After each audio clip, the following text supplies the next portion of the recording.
하나님의 은혜가 임하는 곳에는, 충만한 은혜가 임하는 곳에는 사모하는 하나님의 백성들이 항상 있습니다. 특별히 은혜와 권능이 충만하면 그 은혜와 권능이 충만하다 못해 흘러넘쳐서 흘러가게 돼 있는 거예요.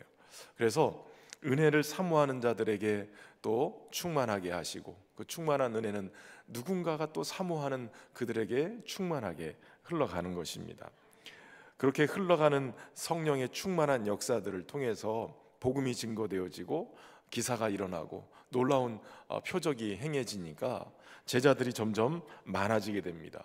그 제자들이 많아지는 것 속에서 지난주에 우리 살펴본 것처럼 헬라 말을 하는 유대인들, 그리고 히브리 말을 하는 유대인들 사이에서 문제가 벌어졌습니다.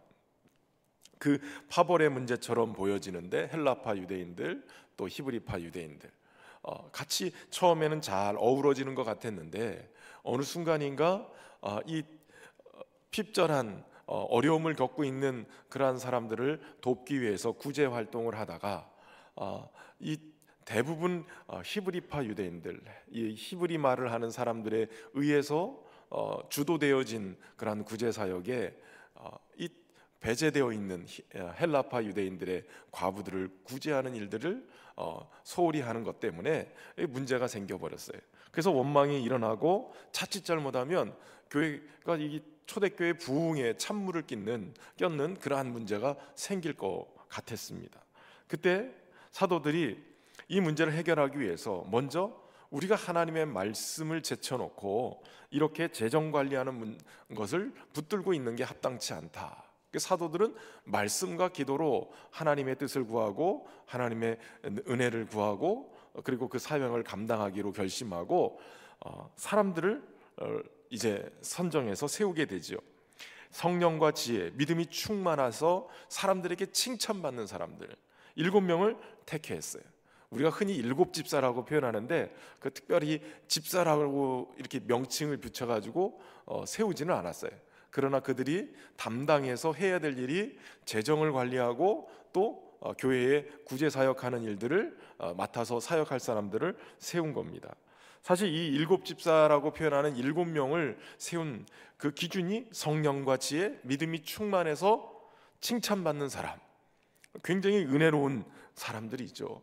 여러분, 교회 일을 할 때 성령과 지혜가 없는 사람들, 또 믿음이 충만하지 않으면 어떻게든 사명을 감당하다가 자꾸 삐걱거리고 또 믿음이 충만하지 않으면 여러분 믿음으로 일을 감당해야 되는데 믿음이 없어 버리면 어느 순간인가 이 믿음의 눈으로 보지 못하면 불만이 나오고 문제가 터져버리기 시작해요.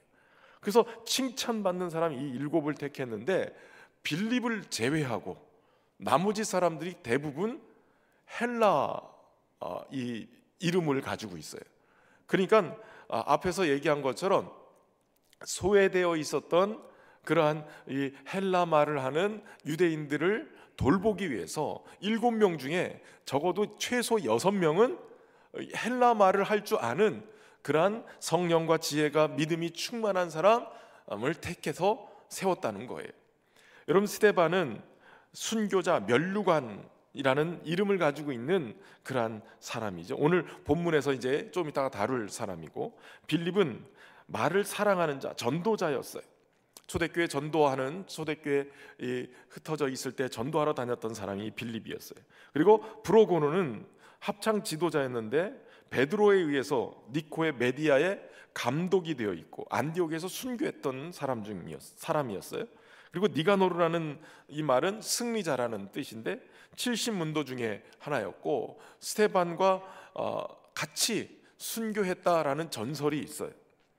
그리고 디몬이라는 사람은 존경스럽다라는 뜻인데 보스트라라는 곳의 감독이었고 추후에 화형당해서 순교를 했다, 그런 얘기가 있어요. 그리고 니골라라는 사람이 있는데 백성을 이긴다라는 뜻을 가지고 있는데 이 사람이 문제예요. 유대교에 입교한 안디옥 사람을 7명 중에 이방인 개종자인데 후일에 타락을 해서 무율법주의자 니골라당, 여러분 요한계시록에 보면 영지주의 이단을 니골라당이다 이렇게 표현하는 것을 보는데 그 니골라당의 시초가 된 사람이에요. 이단이 된 거예요. 여러분 7명의 성령과 지혜와 믿음이 충만해서 칭찬받는 사람을 뽑았는데 그 7명 중에도 문제가 있는 사람이 생기는 거예요. 예수님도 12명의 제자를 세웠는데 그 중에 한 사람이 또 문제가 있었잖아요. 그러니까 직분자들을 탁 성령 충만하고 믿음 충만하다고 그렇게 해서 뽑아서 세웠어도 믿음에서 이탈하면 문제가 터져버리는 거예요. 여러분, 그래서 우리의 믿음을 자랑할 것도 아니고 우리의 믿음을 항상 조심하셔야 돼요. 어려움이 찾아올 때 믿음으로 잘 뚫고 나간 사람도 평안할 때 주저앉는 경우도 많아요. 걸려 넘어질 수도 있다는 거예요. 그러니까 여러분 12명 중에 한 사람, 또 7명 중에 한 사람도 그렇게 넘어졌다면 하물며 우리일까 보냐. 여러분, 매번 넘어지기도 하고 자빠지기도 하고 기도 생활도 하다가 안 하다가 날 추우면 덜했다가 날 더우면 또 덜했다가 막 계속 변화무쌍하잖아요. 우리 모임 안에서도 누가 말 한마디만 툭 던져도 그거 탁 넘어가지 못하고 계속 그 말 한마디 때문에 계속 가슴 속에 막 한을 품고 있는 그런 일들이 계속 되어지잖아요. 그렇기 때문에 우리는 항상 깨어 있어야 돼요. 항상 깨어 있어야 되는데 성령과 지혜, 믿음이 충만해야 돼요. 믿음이 충만해야 돼요, 여러분. 그래야 이 니골라당 같은 사람들이 나오지 않게 되는 거예요. 여러분, 깨어서 기도하는 오늘 이 밤이 되기를 주의 이름으로 축원합니다. 이렇게 여전도회, 같은 여전도예요? 그 여전도회가 올해 뭐 계획 잡으셨어요? 난 특송하러 나온 것 같지, 막 딱 한쪽에 딱 모여 계시길래. 이 여전도회하고 이 여전도회가 다른 거죠. 예.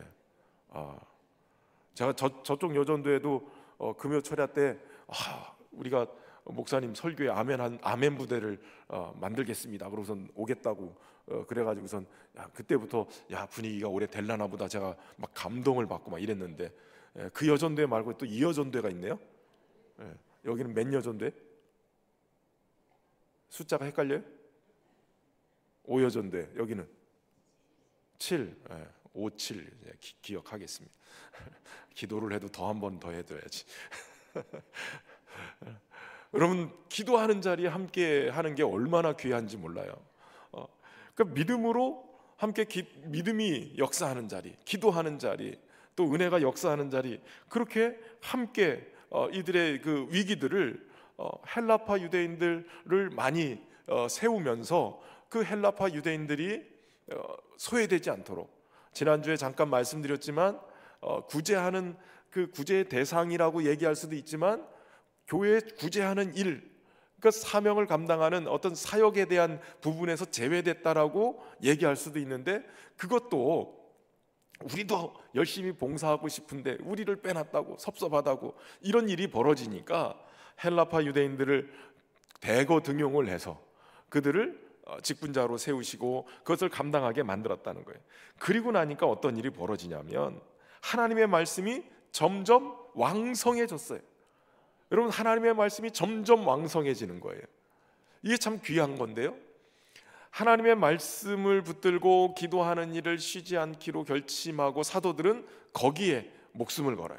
왜냐하면 7명의 그것을 감당해주는, 사명을 감당해주는 귀한 분들이 함께 딱 서 있으니까, 그러니까 그분들에게 재정이나 구제나 교회 사역들을 다 맡기고 그러고 나서 말씀만 준비할 수 있고 기도하는 일을 감당할 수 있게 되는 거예요. 제가 우리 부교역자들, 목사님들 이렇게 딱 세우고 목사님들이 교구나 우리 마을 목회들을 딱 해가지고 잘하면, 그러면 제가 신경을 거의 안 쓰고 기도하고 말씀 준비하는 일을 신경 쓸 수 있잖아요. 그런데 어디서 딱 문제 터지고 뭐 섭섭하다든지 뭐 시험 들었다든지 교회를 옮긴다든지 막 이런 얘기가 막 들리면, 그럼 저는 또 그분들한테 전화하고 쫓아가야 되고 막 신방해야 되고 막 이러는 거예요. 그러니까 한 사람만 딱 생겨도 마음이 무너지는 거예요.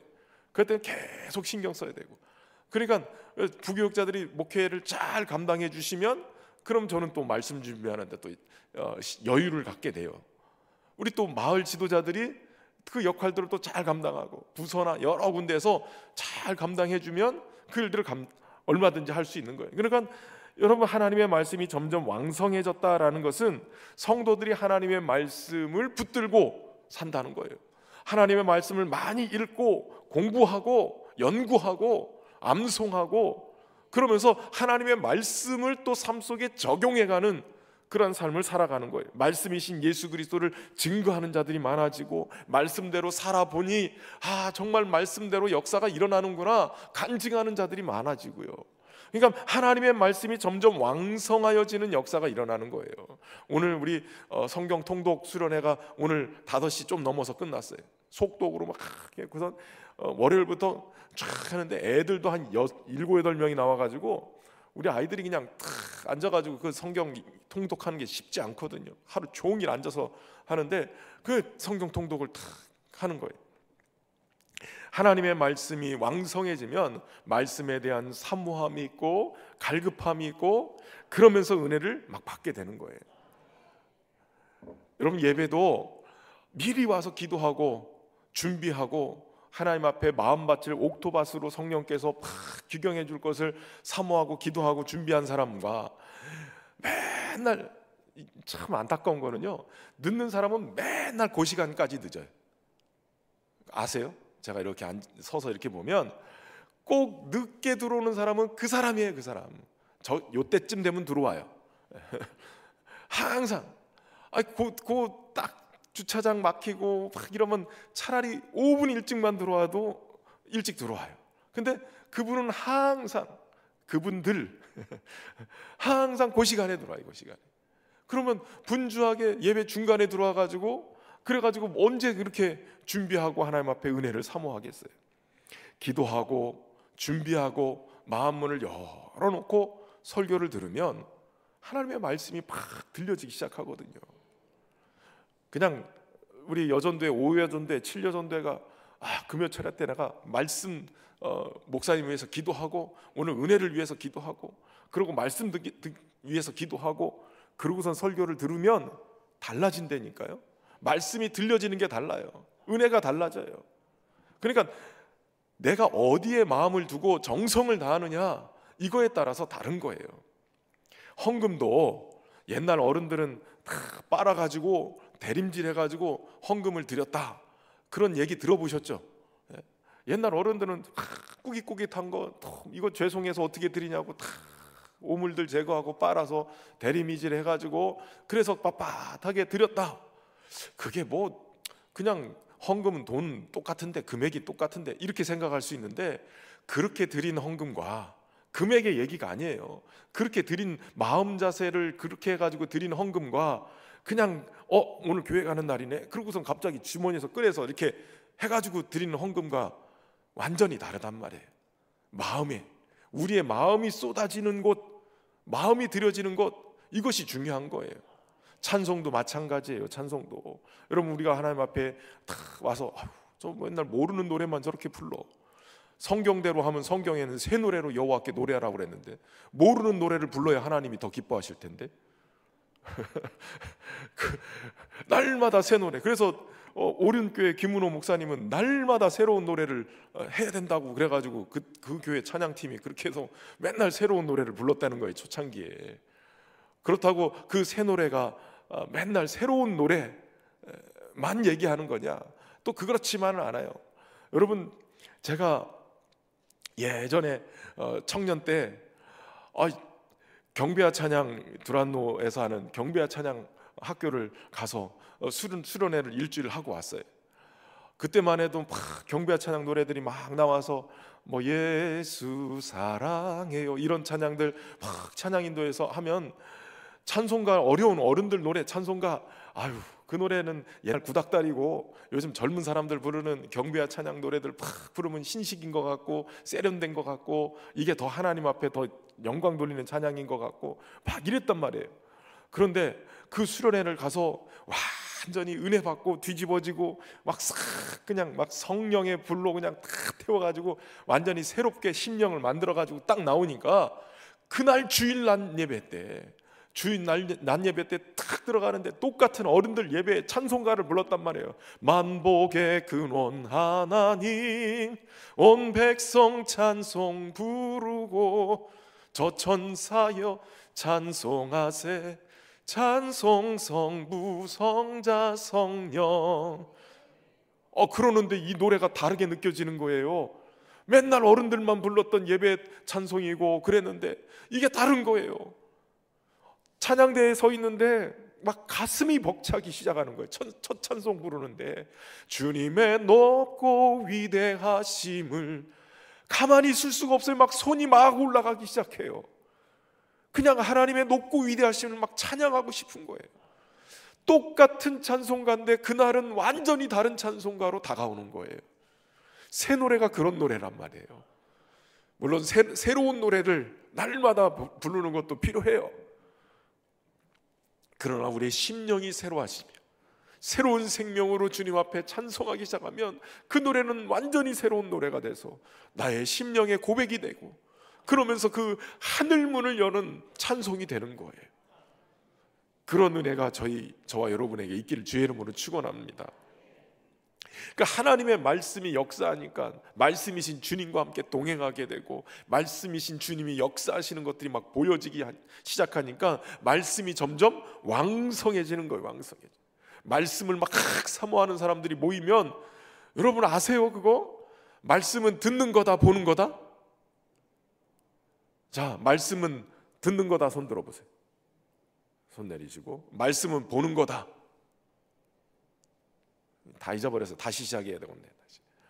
여러분, 말씀은 듣는 게 아니라 보는 거예요. 보는 거. 예배는 보는 게 아니라 드리는 거예요. 예배 보러 간다 이러는데 예배는 구경하는 게 아니라 예배는 드리는 거고, 하나님의 말씀인 설교는 어떻게 해야 돼요?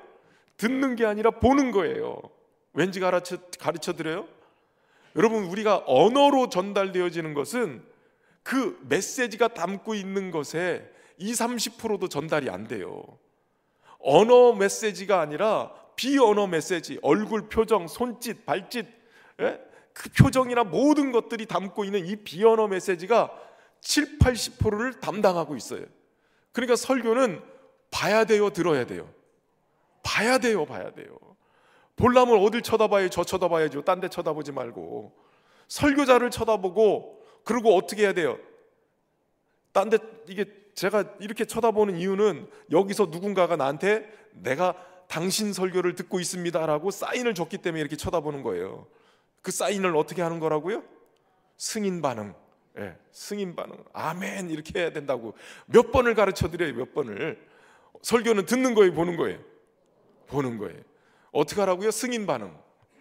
얼쑤 뭐 이렇게 아멘 이렇게 하셔야 된다고. 아멘.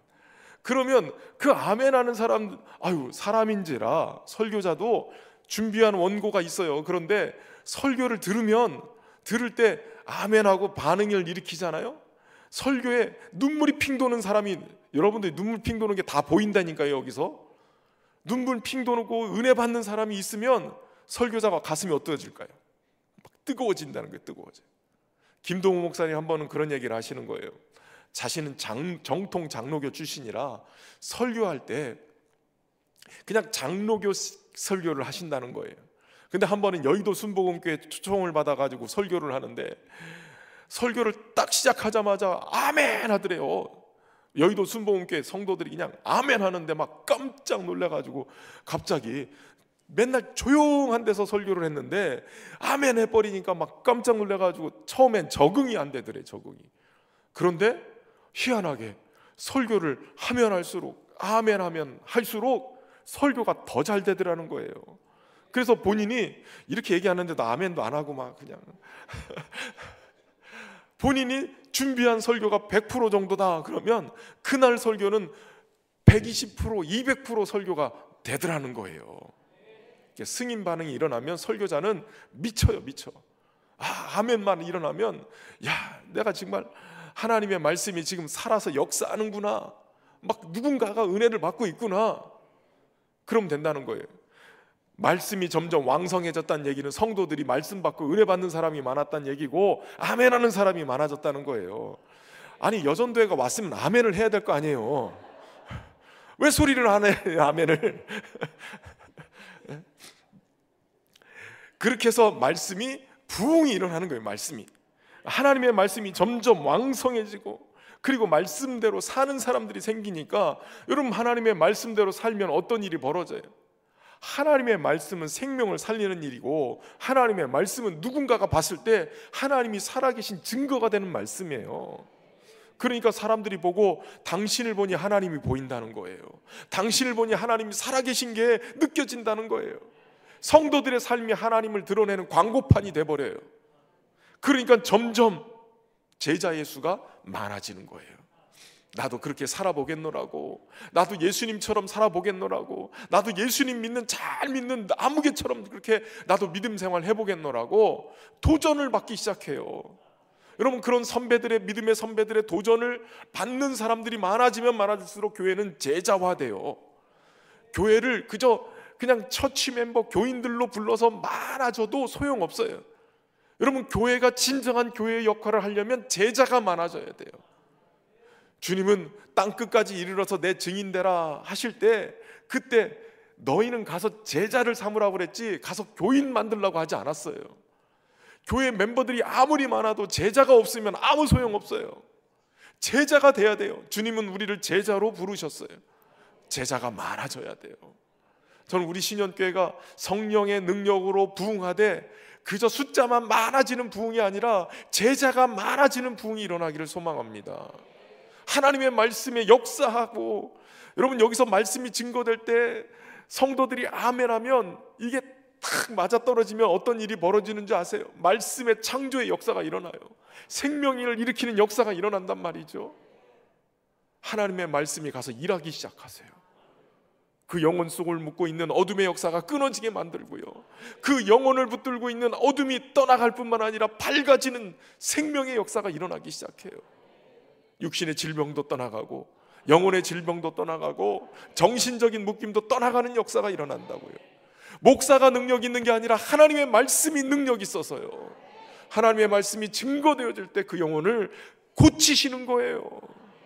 그에 묶여있는 환경에서 건지셔서 하나님의 역사하심이 드러나게 만드는 거죠.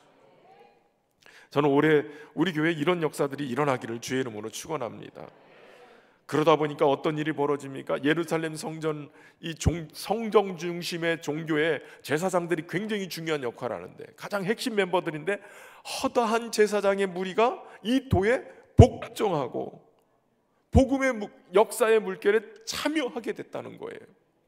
가장 기득권이었던 사람들이, 그 사람들이 예수님께로 돌아오고 복음의 역사에 참여하게 되는 일들, 그 일들이 많아지는 거예요. 여러분, 이쯤 되면 예루살렘이 거의 난리가 난 거예요.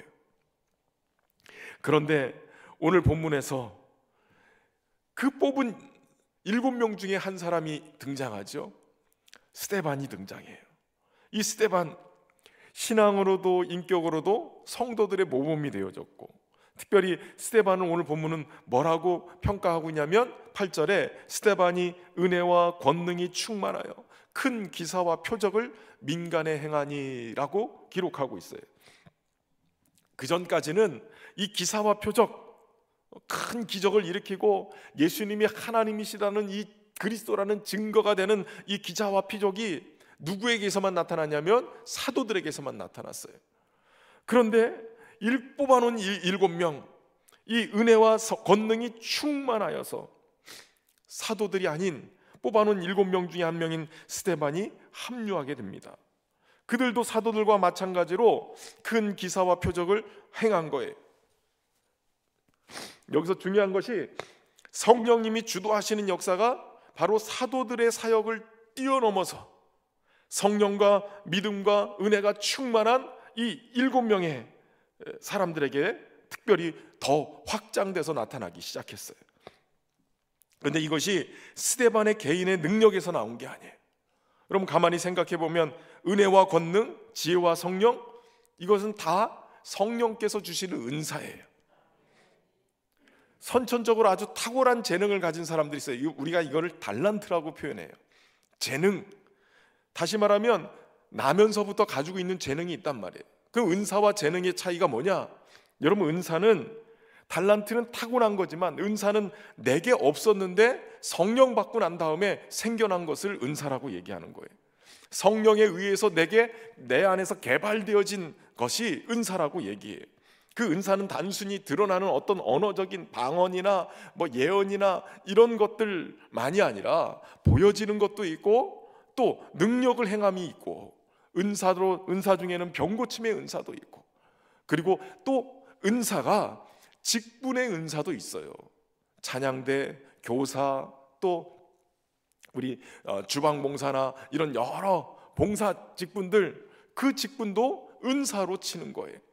왜냐하면 그 직분을 맡겼을 때 하나님이 그 직분에 합당한 은사를 같이 묶어서 주시기 때문에 여러분 직분을 맡으셨으면 나는 왜 이 모양일까 하지 말고 하나님 직분 주셨으니 여기에 꼭 필요한 은사를 덤으로 주신 줄로 믿습니다.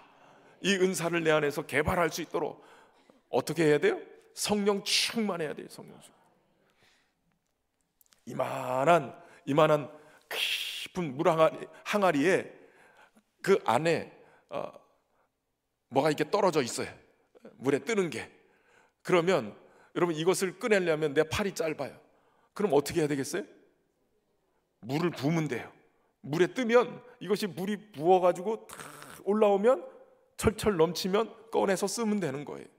그러니까 내 안에 성령이 충만하시면 이미 직분과 함께 주셨던 은사가 어떻게 돼요? 내 안에서 밀려 나오게 돼 있는 거예요. 그러니까 은사를 안 주신 게 아니라 이미 주셨어요. 아들과 함께 우리에게 모든 것을 주시지 않았겠느냐. 이미 은사는 다 주셨고 직분을 감당하기 위한 그 은사를 행할 수 있도록 성령이 충만케 하셔서 은혜로 그 일들을 감당하게 만들어 주시는 거예요. 그러니까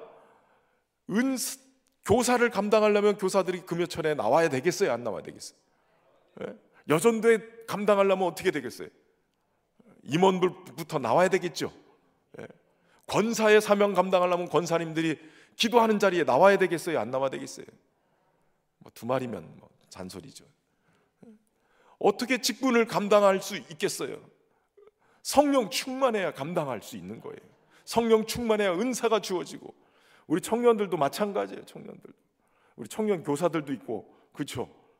감당할 수 있으려면 주신 사명을 또 감당할 수 있으려면 기도하는 자리 나와요. 여러분 성령 충만은 기도와 말씀 속에서 역사하는 거예요. 하나님의 성령께서 특별히 주신 은사는 교회를 섬기라고 특별히 주신 선물이에요. 교회의 덕이 되고 교회를 든든하게 세우게 하기 위해서 은사를 주시는 거예요. 그 은사 가지고 엉뚱한 짓 하는 사람들이 가끔 있어요. 은사를 가지고 교회를 힘들게 만들고 교회에 분란을 일으키고 내 은사가 더 크니 네 은사는 적으니 걔도 방언을 하는데 너는 왜 은사도 못 이런 표현들을 막 쓰는 사람들이 있어요. 여러분 은사는 하나님의 교회를 무너뜨리면 절대 그 은사는 성령에 의해서 지배돼서 나오는 게 아니에요. 물론 이런 거 있어요. 여러분 하나님의 은사는 선물로 주어지는 거예요. 성령이 우리 안에 오실 때 관계가 좋을 때 우리 안에서 성령의 은사를 선물로 주세요. 그 은사 선물로 주는 것 가운데 나에게 주셨는데 성령과 관계가 좀 멀어진다든지 또 소원해져서 성령님이 좀 내 안에서 절대적으로 지배하고 내 삶을 충만하게 이끌어. 아까도 말씀드렸지만 여러분 성령 충만은 어떤 은사 충만이 아니에요. 성령 충만은 성령이 어떠한 상태든지 내 안에서 하나님의 말씀에 대해서 순종할 수 있는 상태가 성령 충만이에요. 은사 충만과 성령 충만을 착각하시면 안 돼요. 성령 충만하면 내가 해가 된다고 느껴지고 손해난다고 느껴져도 주님의 뜻이라면 내가 순종할 수 있는 거예요.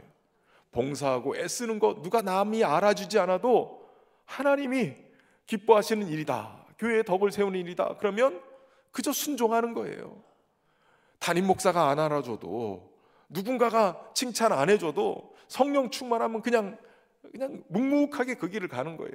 근데 은사 충만한 사람들이 성령 충만 안 할 수도 있어요.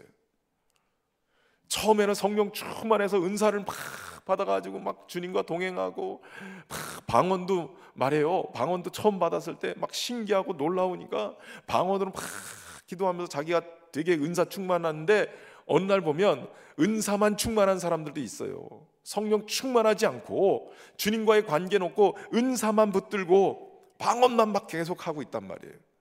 하나님의 말씀, 하나님의 뜻대로는 살지 않으면서 방언만 붙들고 있으면 그거는 은사 충만이지 성령 충만이 아니에요. 관계가 좋을 때 내가 선물 줬단 말이에요. 관계가 떨어져서 이렇게 헤어졌어요. 선물은 그대로 남아있는 거예요.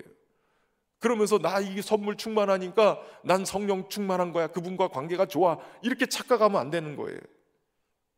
물론 성령 충만할 때 그 은사도 제대로 활용되고 더 강력하게 나타날 수 있어요.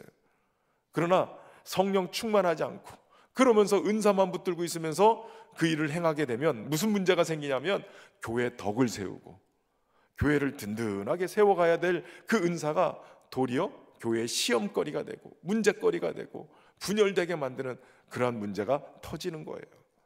그래서 여러분은 은사도 충만해야 되겠지만 무엇보다도 성령 충만하시기를 주의 이름으로 축원합니다. 스데반은 성령에 충만한 자였어요. 그래서 은혜와 권능도 충만했어요. 하나님이 베푸신 은혜가 충만했고 그리고 그 은혜가 흘러 넘치면서 권능도 충만했어요. 그래서 그가 그에게 주신 지혜와 성령으로 복음을 전하고 주신 사명, 이 직분도 또 충실하게 또 감당하고 그러면서 자신에게 주어진 그 은사와 능력을 가지고 민간에 가서 표적과 기사도 나타나게 된 거예요. 여러분, 하나님은 우리를 사랑하세요. 교회를 또 주의 몸된 교회를 또 사랑하세요. 그렇기 때문에 교회를 섬기는 데 필요한 은사를 구하면 주실 줄로 믿습니다. 누가복음 11장 13절에 보면 너희가 악할지라도 좋은 것을 자식에게 줄 줄 알거든 하물며 너희 하늘 아버지께서 구하는 자에게 성령을 주시지 않겠느냐라고 말씀하세요. 마태복음에서는 좋은 것 주시지 않겠느냐 그래요. 그 앞에 뭐 하라고 가르쳐 주세요?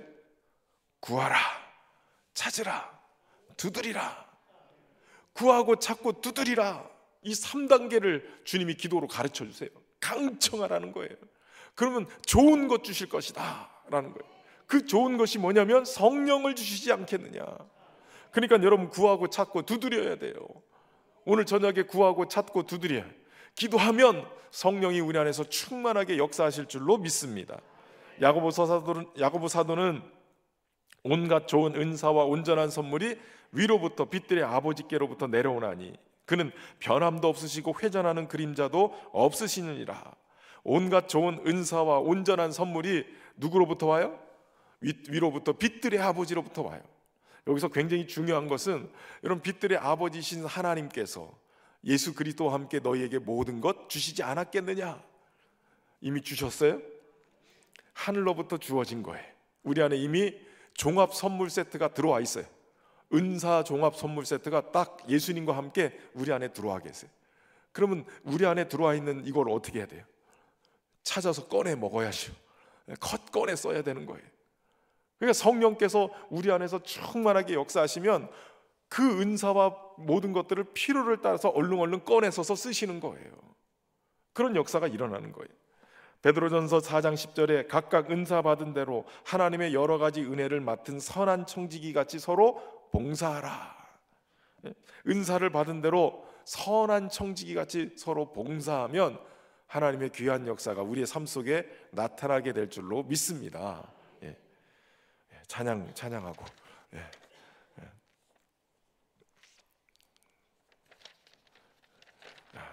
거룩하신 성령이여,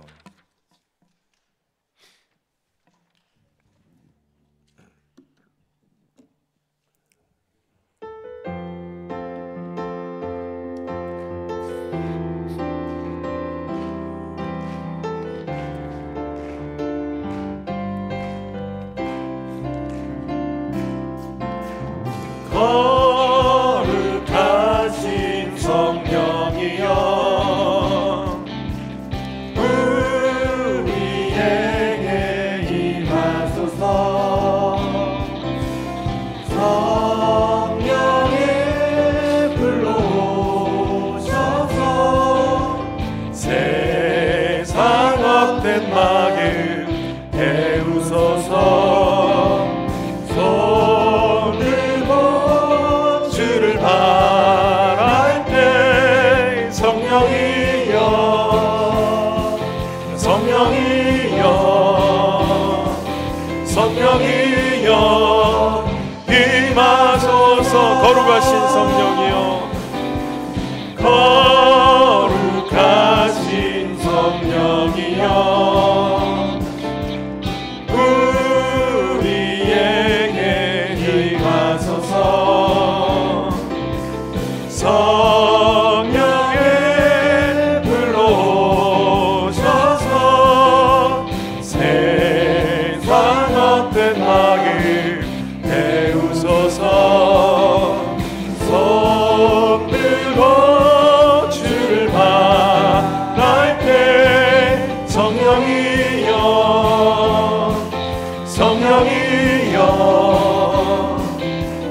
성령이여 한 번 더 고백합시다. 거룩하신 성령이여, 거룩하신 성령이여 우리에게 임하소서. 성령의 불로 오셔서 세상 헛된 마음 태우소서. 손 들고 주를 바랄 때 성령이여 성령이여 성령이여 임하소서. 할렐루야. 성령의 불이 임해야 돼요. 그래야 우리 안에 있는 헛된 것들이 팍 태워지고 죄악이 태워지고 그냥 확 그냥 뜨거워지게 되고, 그냥 불이 임해야 그냥 독감도 물러가고 감기도 물러가고. 아멘 하니까 얼마나 좋아요. 감사합니다. 여러분, 큰 기사와 표적을 스데반이 행하니까 헬라파 유대인들 안에서도 문제가 됐던 것 같아요. 야, 이 사도들만 행했던 일을 왜 이 집사가 행하고 다녀? 왜 이런 문제가 있었던 것 같아요. 사실 예수님이나 사도들과 마찬가지로 병자들이 고쳐주고 귀신을 내쫓는 기사, 어떻게 보면 믿는 자들에게 당연하게 나타나는 현상들이에요. 70문도가 갔을 때도 귀신이 떠나가고 전도하러 갔을 때 그들이 하늘에서 번개처럼 떨어지는 것을 주님이 봤다고 그랬잖아요. 그런 역사들이 일어나는 것 사실이거든요. 당연히 일어나는 거예요. 여러분, 목회자들에게만 어떤 이 능력이 나타나지는 않아요. 성도들 전체에게, 믿는 자들이 복음 전하는 곳에는 다 역사가 일어나요. 우리 부모님들이 자녀들 놓고 안수기도 하고 기도하면 또 때에 따라서 하나님이 그러한 기적을 베풀어 주시기도 하고, 어떤 때는 뭐 안수하라는 소리는 아니지만 우리 사랑방 지도자들, 마을 지도자들이 함께 어떤 환경에 묶여 있는 분들을 위해서 중보기도 하고 같이 함께 기도하면 그 묶임들이 풀어지는 역사들이 일어나요. 기적이 일어난다고요. 그래서 그 기적이 일어나는 현장들을 목도하고 하나님이 역사하신 것들을 막 보고 그러고 돌아와서 예배를 드리면 어떨까요? 예배가 정말 막 살아 움직여요. 삶 속에서 하나님이 정말 말씀대로 이런 역사들이 일어나고 하나님의 그 놀라운 능력들이 나타나는 거라, 이걸 경험하고 와서 예배를 드리면요, 예배 속에 막 그냥 주님이 임재하시는 게 막 느껴진단 말이에요. 우리 본당에서 드리는 우리 공동체 예배뿐만 아니라 우리 사랑방에 모여서 예배 드리는 그 예배 속에 그런 은혜들이 막 느껴지기를 주의 이름으로 축원합니다. 막 기도하면, 여러분, 기도 카드를, 기도 제목 막 수첩에다 적어놓고 사랑방이 한번 기도를 해보세요. 그리고 나서 이 기도 제목이 응답되면 그거 하나씩 이렇게 지워보세요. 그리고 1년 뒤에 우리 사랑방이 기도했던 기도 제목이 얼마나 응답됐는가, 응답되지 않았는가 확인을 한번 해보세요. 그거 아마 확인해보면 우리의 삶 속에 기적이 멀리 있지 않고 우리 기도하는 자리에 있는 것을 알게 될 거예요. 그렇게 하나님이 역사하시는 것들을 스데반이 증거하고 그렇게 기사를, 표적을 행했을 때 이것은 누구에게 해가 되는 것도 아니고 유익이 되는 것이었어요. 그렇잖아요. 누군가를 고쳐주고 누군가를 세워주는 것, 이게 귀한 일인데, 그런데 예수님 때도 그랬듯이 유대인들이 방해를 하고 나타나기 시작했어요. 위협을 사단이 이거 가만히 두지 않죠. 그러니까 유대인들의 마음을 격동시켜서 예수님이 성령 충만함을 입어서 기사와 표적을 행하셨던 것을 방해했던 것처럼 스데반이 은혜와 권능이 충만해서 큰 기사와 표적을 그랬는데 문제를 삼은 사람들이 있었어요. 9절에 보니까 이른바 자유인들, 즉 구레네인, 알렉산드라인, 길리기아와 아시아에서 온 사람들의 회당에서 어떤 자들이 일어나 스데반과 더불어 논쟁했다는 거예요. 논쟁. 그러니까 이 큰 기사와 표적이 나타날 때 그때 스데반과 함께 논쟁하는 사람들이 막 생기기 시작했어요. 자유인이라고 얘기하는 이 자유민들, 이런 사람들이 함께 논쟁하기 시작했어요. 그런데 10절에 재미있죠. 스데반이 지혜와 성령으로 말미암아 그들이 능히 당하지 못하더라. 스데반에게는 지혜가 있었고 성령이 말하게 하심이 있었어요. 여러분, 성령은 우리가 주의 복음을 증거할 때, 하나님의 말씀대로 증거하고 말씀을 할 때 이 하나님의 말씀을 생각나게 하고 증거하게끔 역사하시는 분이에요. 그래서 저도 이렇게 설교를 하다 보면 성령께서 나를 팍 붙잡아주고 있는 게 느껴지는 때가 있고, 어떤 때는 야, 이렇게 막 말이 어긋나고 막 말이 버벅거리고 왜 이러나 이렇게 느껴지는 때가 있어요. 그래서 성령께서 탁 붙잡아 주실 때는 말이 그냥 술술술술 나와요. 저절로 나와요. 막 순간순간 막 생각나게 하시고 막 계속 그냥 원고에도 준비되지 않은 막 말씀들이 막 툭툭 튀어나와요. 그렇게 나올 때가 있어요. 오늘이 그날 같아. 그렇게 논쟁을 했지만 아무도 그를 이길 수가 없었어요. 왜냐하면 세상에 속한 자들이 성령과 함께 하시는 자들에게 아무리 논쟁을 해도 성령을 이길 수가 없어요. 지혜의 영이신 성령이 역사하시고 말씀의 영이신 성령께서 말씀을 풀어주시면 결코 성령 충만한, 지혜 충만한 자를 이길 수가 없는 거예요. 그러니까 스데반이 지혜와 성령으로 그들과 논쟁을 했는데, 자유민이라고 했던 그들도 얼마나 그 헬라 철학에 그들의 이 철학 사상에 아주 꿰고 있고 박사급인 그런 지혜 있는 사람들, 지식인들이 와서 얘기했을 수 있는데 아무도 이길 수가 없었어요. 성령께서 역사하실 때 교회는 지혜를 얻게 되고, 성령께서 역사하실 때 복음이 증거되어지게 되는 거예요. 스데반이 이 대적들은 사실 예루살렘에 거주하는 사람이라보다도 지금 저 소아시아나 이쪽에서 온 사람들이에요. 그런데 그들이 똑같은 행동을 예수님 때 예루살렘에 있었던 유대인들, 대제사장과 서기관들이 하듯이 똑같은 행동을 해요. 서기관과 대제사장들이 무리를 충동해서 예수님을 끌고 가서 거짓 증언을 하게 한 것처럼 이들도 사람을 매수하고 충동해서 스데반을 공회에 끌고 가서 거짓 증인들을 세우게 되는 거예요. 자신들이 하나님을 섬긴다고 하면서 거짓 증인들을 세우기에 부끄러움이 없는 거예요. 이것은 가만히 생각해 보면 하나님의 말씀인 율법을 어기는 짓이에요.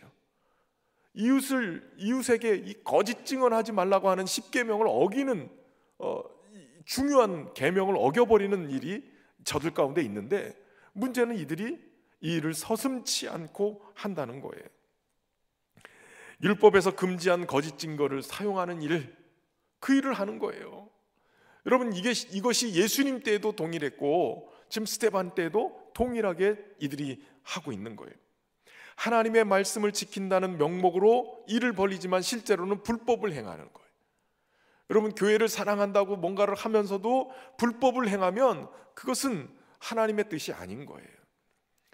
아무리 봐도 이건 하나님의 말씀과 대치되고 있는데 이것이 하나님의 뜻이라고 우긴다면 그 사람은 지금 뭔가에 사로잡혀 있는 거예요.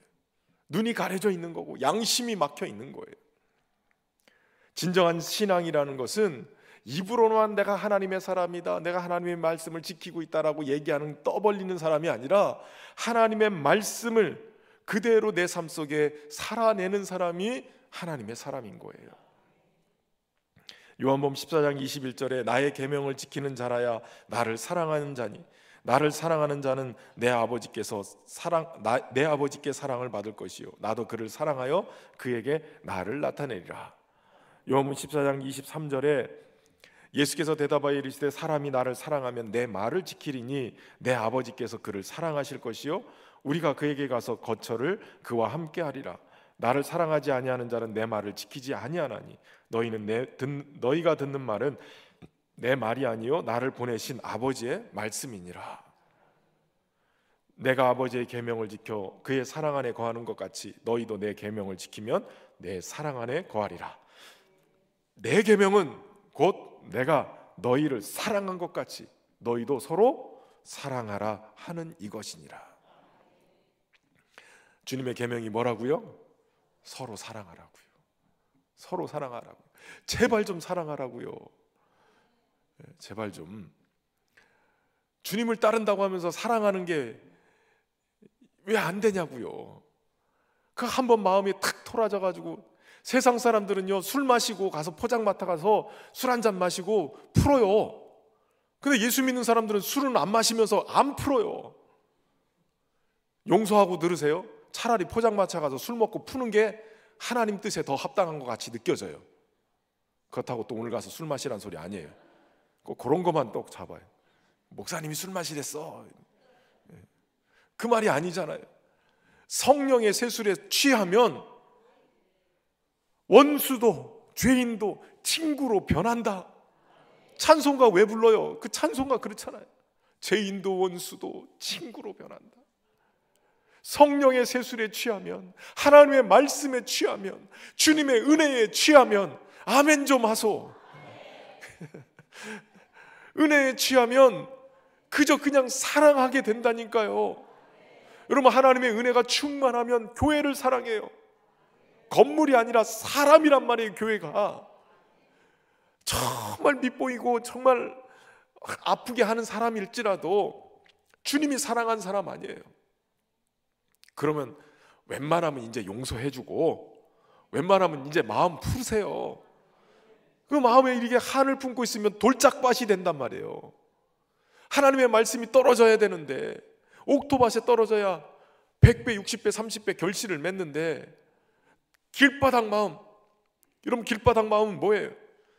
여러분, 이스라엘 사람들이 밭이 이렇게 따로 이렇게 우리처럼 구획 정리해서 이렇게 놓지 않아요.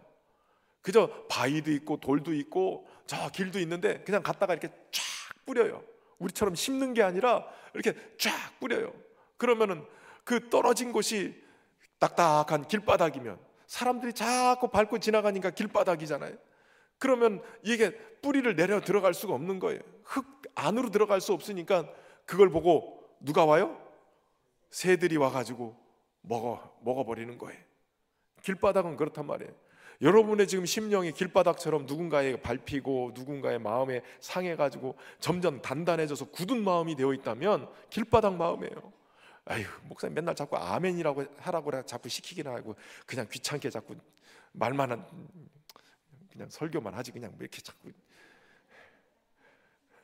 길바닥 마음이 되면 자꾸 불평이 나와요. 딱딱해져 있다고요. 부들부들 해야 되는데 굳은 살이 돼 있단 말이에요. 굳은 살. 그래가지고 옥토밭이 안 되는 거예요. 자꾸 마귀가 이렇게 새가 와가지고 탁 말씀을 없애버려요. 그냥 먹어버려요. 그러니까 말씀에 열매가 없죠. 신앙생활을 오래 하면서 신앙의 경력은 있는데, 교회는 잘 다니는데, 여러분 교회에 잘 다니는 게 믿음 좋은 것 때문이라고 생각하지 마세요. 어느 날 눈 떠보면 교회에 와 있는 거예요.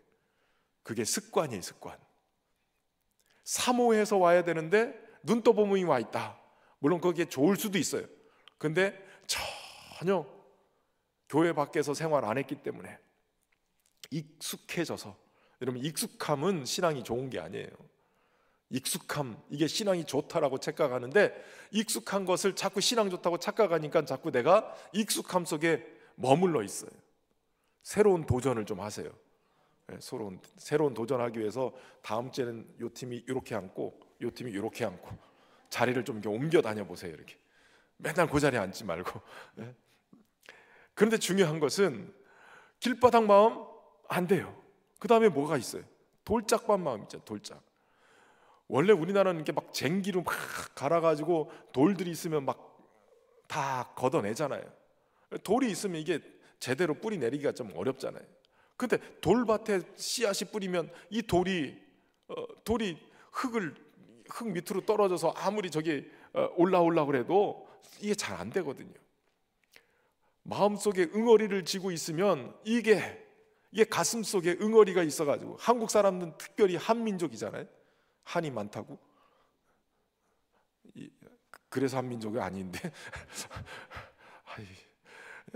한이 많아서 한민족이라고 누가 그러더라고요. 누가 그 한을, 원통함을 안 풀으니까 이게 한이 자꾸 맺혀가지고 돌짝밭 마음이 되는 거예요. 왜 예수님 믿는 사람들이 자꾸 원통함을 안 풀어요? 성령 앞에서 하나님 앞에 나가가지고 하나님 이거 고쳐주세요. 주님이 사랑하라고 그랬는데 사랑이 안 돼요. 이 돌짝밥대 있는 이 돌 같은 마음을 깨트려 주세요. 좀. 아예 이 돌을, 한을 뽑아주세요. 뽑아주세요. 이게 뽑혀야, 그래야 옥토밭이 되는 거예요. 옥토밭이 좋은 땅이 되는 거예요. 언제까지 이거 계속 이게 심령의 암덩어리를 다 붙들고 있냐 말이에요. 몸속에 암덩어리가 있으면 사람이 생명이 왔다 갔다 해요. 그 암덩어리를 그냥 품고 있으면 점점 더 커지고 신경이 뭐든지 다 번져가지고 생명이 위험해진단 말이에요. 그걸 뽑아내야 돼요. 마음속에 여러분의 영에 이 돌멩이가 잔뜩 들어져 있으면 이 한을 빨리 뽑아내셔야 돼요. 예수 믿는 사람들이 은혜 받으려면 이 돌멩이 뽑아내야 돼. 풀으세요. 성령의 불방망이로 깨트려 주십시오. 오늘 저녁에 혹시 그 왼수가 내 마음속에 들어있으면 하나님 성령의 불방망이로 요 인간 빼내 주십시오. 요 상처, 이 상처, 이 암덩어리 같이 내 마음속에 있는 거 이거 빼주세요. 그래서 내가 주님 닮게, 주님이 원수까지도 사랑하라고 그러셨잖아요. 십자가 위에서 아버지여 저들의 죄를 용서해 주십시오. 주님이 그러고 돌아가신 거예요. 한 맺혀서 돌아가신 게 아니에요. 그러니까 주님이 풀어놓으시고 해놓으셨기 때문에 놀라운 이 부활의 생명으로 일어나신 거 아니에요? 부활의 생명을, 은혜를 입고 살아가려면 돌짝을 빼내셔야 돼. 그리고 가시떨기, 이 가시떨기 밭에 딱 꾸려지니까 가시가 막 자라면서 올라오는 새싹, 이 싹의 기운을 다 막아버리잖아요. 그래가지고선 올라오다가 탁 시들어 버리는 거예요. 여러분, 이 가시떨기, 이 떨기 가시나무에 대해서 주님이 뭐라고 그러세요? 이것은 세상의 재리의 염려라는 거예요. 재물 때문에 자꾸 염려하는 거. 뭐 먹고 살지? 어떻게 살아갈까? 부동산 값이 올라야 되는데 지금 자꾸 떨어지고, 뭐 이거 어떻게 하면 좋을까? 집값 떨어지고, 이런 것만 자꾸 머릿속에 들어가면 하나님의 말씀이 뿌리를 내려도 싹이 돋아나도 이게 자꾸 세상의 염려와 재리의 유혹이 계속 갉아먹는 거예요. 이걸 뽑아내셔야 돼요. 나는, 내 인생은 나의 것. 옛날에 어떤 가수가 내 인생은 나의 것 이렇게 불렀는데, 믿는 사람들은 그렇게 하면 안 돼요. 내 인생은 누구 것? 주의 것이에요. 내 인생은 주의 것. 오늘 피었다 지는 들풀도 입히는 하나님, 공중나는 새도 먹이시는 하나님. 왠지 아세요? 우리가 주님의 것이기 때문에. 주님이 하물며 너희일까 보냐, 이 믿음이 적은 자들아, 이렇게 외치시는 거예요. 먹고 사는 문제, 모든 것 주님께 맡겨버리면 주님이 책임지신다고요. 때에 따라서는 굶게 하시지 않고, 물론 굶게도 하실 때가 있어요. 훈련시킬 때는 금식으로 인도해 가실 때도 있어요. 그러나 주님께서 만나와 메추라기로 먹이시고 불기둥과 구름기둥으로 인도해 가시고, 그러다가 가나안 땅에 들어가면 그 땅의 소산물을 먹으면서 만나와 메추라기가 끝이는 거예요.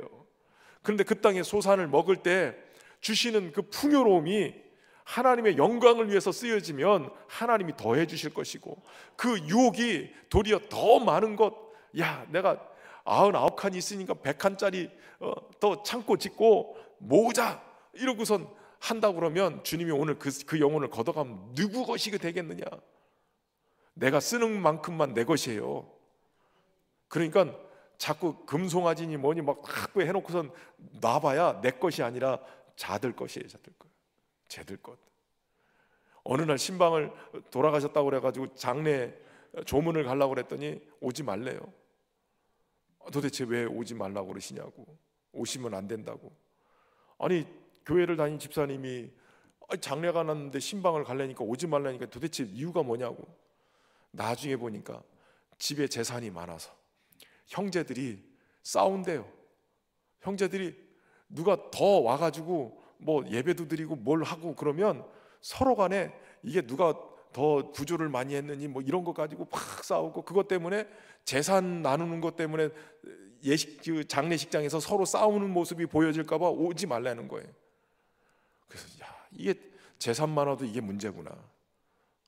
재산 많이 있으면 적당히 있으세요. 나중에 자식들이 싸운다니까. 자식들이. 그게 뭐가 덕이 돼요? 꼭 어느 정도 살 만큼만 해놓고 나머지는 그저 그냥 하나님이 뜻하신 곳에 그냥 뿌리세요. 이렇게 나눠주고 베풀고, 하나님이 사명 감당하라고 재산도 주시는 거예요. 물질도 주시고 건강도 주시고 사명 감당하라고 주시는 거예요. 제가 우리 케냐에 갔다 오고 나서 우리 케냐에 우리 젊은 목사님이 가족이 가서 막 선교하고 있는데 막 안타깝다고 막 이랬는데, 그 아버지 목사님하고 페이스북 친구가 됐어요. 아버지 목사님이 유명한 목사님이신데, 근데 오늘 딱 페이스북에 딱 올라왔는데 보니까 케냐 뭐 이렇게 나오는데, 케냐의 그 선교사님 아마 사역하는 그곳에 장학 지원 선교회가 조직이 돼 있나 봐요. 본인들이 내구자를 하고 있는데 본인들까지 그 교회 선교위원들이 몇 구자를 하고 있냐면 다 해서 60구자를 하고 있대요. 그러니까 60명을 선교해서 장학 지원을 하고 있는 거예요. 얼마인지 정확하게 몰라요. 그런데 60명의 그 케냐의 학생들을 지원하고 있는 거예요. 깜짝 놀랐어요. 이게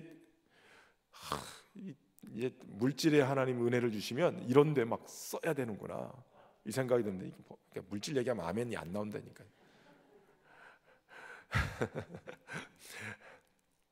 저는 우리 신현교회 성도들이 물질의 복을 많이 받았으면 좋겠어요. 그리고 그 복을 받을 수 있는 비결을 알려드리면, 하나님의 뜻하신 일을 감당하기 위해서 그 물질을 사용해 보세요. 그러면 하나님이 물질의 주인인 건 아세요? 하나님이 물질의 주인이세요. 물질의 복도 하나님이 내가 어떻게 하느냐에 따라서 복을 주세요. 은사로 주세요. 그것도 사용을 어디다 하느냐, 이것에 아무개야 이거는 여기다 좀 네 마음을 쏟고 여기다 좀 했으면 좋겠다라고 했을 때 성령이 내 마음에 소원함을 두고 행하세요. 소원을 주신다니까요. 그럼 소원을 주시면 그대로 순종하면, 내가 요만큼 줬는데 네가 이렇게 했구나. 그러면 하나님이 신용도를 높이세요. 여러분, 저는 그 신용카드가 한도가 있는 걸 어느 날 알게 됐어요. 이걸 잘 쓰고 또 빼서 또 제때 갚고 이러면 신용도가 높아지면, 그러면 대출 한도를 높여주더라고요. 한 번에 500만 원을 뺄 수 있으면 나중에 이 신용도가 올라가면 1000만 원을 뺄 수 있고, 또 이 신용도가 또 올라가면 몇천만 원을 뺄 수 있는 그런 한도가 넓혀지더라고요. 그러니까 가만히 보면 하나님 앞에도 똑같아요. 하나님 앞에 주신 물질 가지고 열심히 잘 감당하고, 또 주신 사명을 또 감당하게 건강도 주시면, 또 시간도 주시면, 그걸 또 주님을 위해서 잘 감당하면 하나님께서 너 이 신용 한도가 높다, 너 요번에는 요만큼 올려줄게, 그리고 부어준단 말이에요. 이 원리를 좀 깨달았으면 좋겠어요. 청년들, 이걸 깨달으면 대박 난다. 이 원리를 젊었을 때부터 깨닫고 하나님 앞에 심으면, 하나님이 여러분들의 신용 한도를 높여주시면, 여러분들이 어른들이 되면 얼마나 멋지게 쓰임 받을지 몰라요. 하나님 앞에 그렇게 드리고 하나님이 쓰시는 사람이 되어야 되는 거예요. 그래서 정말 믿음에 충만하고 하나님이 부어주신 은혜로 충만하고, 그래서 하나님이 물질로 복을 주셔가지고 하나님의 일을 넉넉하게 감당하는 그런 일들이 우리 안에 올해 대박 나길 주의 이름으로 축원합니다. 그렇게 하나님의 말씀대로 순종하고 사랑하기 시작하면, 그 맺혔던 것들을 다 끄집어내고 좋은 땅이 되면 100배, 60배, 30배 결실을 맺는 거예요. 최소 몇 배를 맺는다고요? 100배를 맺는다고요. 잘 보셔야 돼요. 100배, 60배, 30배예요. 최소가 30배가 아니에요. 이건 최대가 30배예요. 기본적으로 100배의 결실을 주님이 맺게 하시는 거예요. 얼마나 기가 막혀요. 내가 하나 심었는데 100개를 열매 맺게 하는 거 얼마나 기가 막혀요. 저는 제가 방울토마토 심어보고 이게 그거구나, 이걸 깨달아요. 방울토마토 그 묘목을 하나 심었는데요, 그 방울토마토 묘목이 쫙 자라면서 아마 제가 방울토마토 따가지고 여기 드셔보신 분들이 계실 거예요. 제가 카페 가가지고 막 나눠주기도 하고, 우리 교회 직원들도 나눠주기도 하고, 여전도 회원들 막 나눠주기도 하고, 그렇게 나눠줬는데 우리 애들 교회 학교 아이들까지 나눠줘. 그 나무 뿌리 하나에서 나오는데 한번 따고 쫙 가보면 막 한 20-30개씩 막 맺혀 있고, 또 따면 또 막 그렇게 맺혀 있고, 아마 한 나무에서 그 나무 뿌리에서 나온 게 그게 몇백 개는 나왔을 거예요. 최소 100배라니까, 최소 100배. 하나님의 말씀을 잘 뿌리 내려서 잘 자라게 하면 최소 100개의 열매를 맺는 거예요. 사랑하라. 그래서 사랑하면 어떤 일이 벌어져요? 사랑하면 사랑의 열매가 계속 맺혀지게 되는 거예요. 주저주저 하는데 하나님이 우리에게 사랑하라 하면서 성령을 보내주셨다는 거예요. 그럼 성령은 뭐 하시는 분이냐면, 내가 사랑할 수 있도록 내 안에서 동력을 제공해 주시는 분이에요. 내가 움직이기만 하면 사랑하기로 결심하고, 내 안에 있는 돌멩이를 빼내기로 결심하고, 용서하기로 결심하고, 내가 하나님의 은혜 안에서 주님의 말씀대로 살아보겠노라고 몸부림치면 그것을 가능하게 만드시는 분이 성령님이시라는 거예요. 스데반이 예수님과 같은 권능을 부여받고 예수님과 같이 모함을 받아서 공회 앞에 섰어요. 무고를 당했죠. 거짓 증인들 때문에, 자신이 하지도 않은 일 때문에 큰 위기를 맞아요. 뭐 잘 아시겠지만 우리가 뒷장을 이제 돌아보면 스데반이 그것 때문에 돌에 맞아 죽게 되어져요. 그런데 하나님께서는 그에게 예수님과 같은 영광을 허락하세요. 그럼에도 불구하고, 그렇게 무고하게 억울하게 당하고 있는데도 불구하고 하나님은 스데반의 얼굴을 천사와 같이 만들어주세요. 오늘 15절에 보면 공중 중에 앉은 사람들이 다 스데반을 주목하여 보니 그 얼굴이 천사의 얼굴과 같더라 라고 얘기해요. 의사 누가가, 이 누가복음의 저자인 누가가 스데반의 얼굴을 주목해 봤어요. 그랬더니 공중에 앉은 사람도 다 주목해 봤다는 거예요. 그랬더니 스데반의 얼굴이 천사와 같이 됐다는 거예요. 하나님의 영광이 그 가운데 임하고 있었다는 거예요.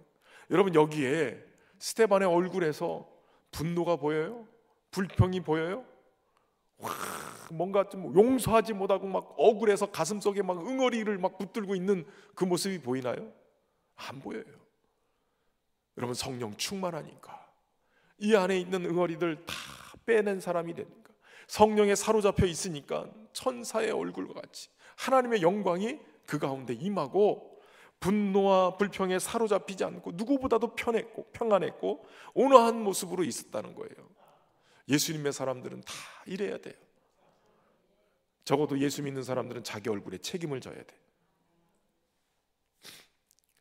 뭐 어머니 날 낳으시고 압구정 누가 나를 만드시고 뭐 이러셨다고 아무개 선생님이 나를 만드셨다, 뭐 얼굴을 뭐 견적내서 하시는 분들이 계시지만, 그러나 여러분, 우리 안에 이 얼에 표현되어지는 이 얼굴의 표정은 성령께서 우리 안에서 역사하시며 은혜로 충만하면 그 얼굴에 하나님의 영광이 나타나는 거예요.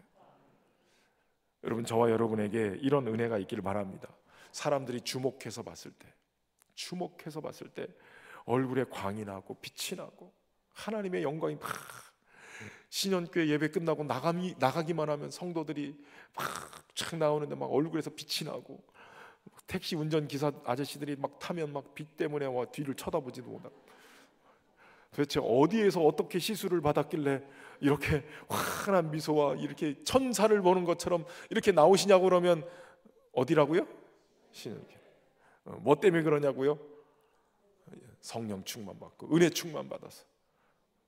여러분, 예수 믿는 사람들은 자기 얼굴에 책임져야 돼요. 그냥 예수님은 수십 년 믿었는데 얼굴이 그냥 스크루지고 막 우거지 밥상이고 막 그냥, 그러면 심각한 거예요. 옆 사람 얼굴 쳐다보고 밝아서 좋습니다 이렇게. 여러분, 스데반은 땅을 딛고 사는 성도였지만 동시에 하늘 상급을 바라보면서 하나님 바라보면서 살던 하나님의 백성이에요. 인생의 위기 앞에서도 거짓 증인들의 모함에도 흔들리지 않았어요. 세상 보지 않고 하나님만 바라보면, 그리고 성령으로 충만해, 우리의 힘으로는 불가능해 보이던 그 일에 성령의 능력을 덧입으면 하나님의 영광이 임하고 흔들리지 않는 편안함을 주님이 은혜로 경험하게 하실 줄로 믿습니다. 스데반은 집사로서 초대교회 평신도 지도자였어요. 그런 사람이 은혜와 권능과 지혜와 성령으로 충만했다. 저와 여러분이 목표 삼고 가야 될 모습인 줄로 믿습니다. 저와 여러분이 그런 은혜로 이 밤도 함께하기를 주의 이름으로 축원합니다.